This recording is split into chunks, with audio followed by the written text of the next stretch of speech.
Bolt action versus semi-auto, semi-auto versus bolt action. A question for superiority for as long as semi-autos have been in existence. While the semi-auto obviously delivers quicker action, at what cost does that come? A certain amount of energy has to be used to cycle the bolt, and does that loss of energy translate to a measurable loss in velocity? That is what we are going to attempt to measure today. How much energy conveyed by a loss in velocity does it take to cycle a semi-auto? Another way it could be stated is a bolt action more ballistically efficient because of its locked action. We'll attempt to find that out today. It's interesting how this all came about. We're shooting several 6-arc guns and have been extremely impressed with the performance and capabilities of that round. The question came up though. How much velocity are we losing to the bolt being cycled? Because we want to find out the shortest barrel you can use on a semi-auto 6-arc and still have a 1,000-yard capable gun. Unfortunately, I don't have a semi and a bolt action 6-arc with the exact same barrel length, but I do have it in 5.56, and hopefully we can use those results as a baseline and get an idea to transfer over to 6-arc.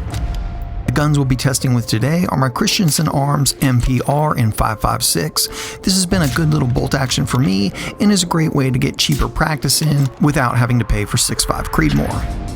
We'll also be using my BCM Recce 16. This has always been a solid performing AR for me and is a very good basic AR to measure with. We'll also be using the Otter Creek Labs Polonium on both guns to keep everything equal. This is an excellent 5.56 silencer, and we have a full video on this can if you'd like to go check that out as well. For ammo, we'll be using the Hornady Frontier 75 grain. To measure the velocity, we're going to be using a lab radar that Optics Planet helped me get my hands on.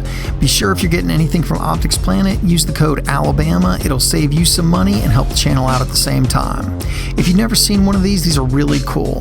It uses a Doppler radar to measure the speed of the projectile.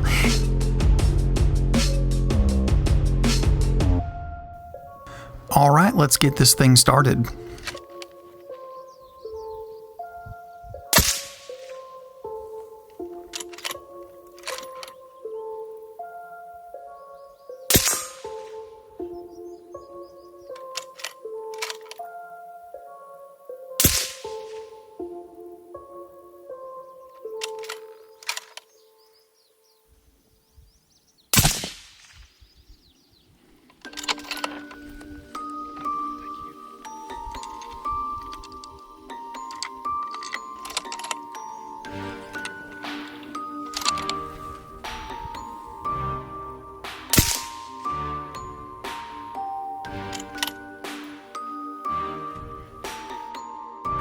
Alright, so with the Christensen Arms MPR, we are getting an average speed of 27.71 and a standard deviation of 44.2.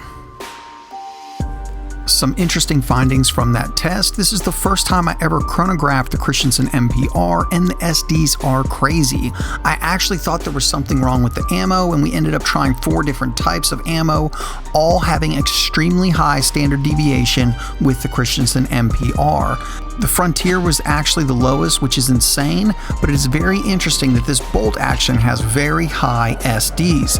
If anyone knows what might cause that, please let me know in the comments section because I would love to know. Well, on with the test. The BCM is up next.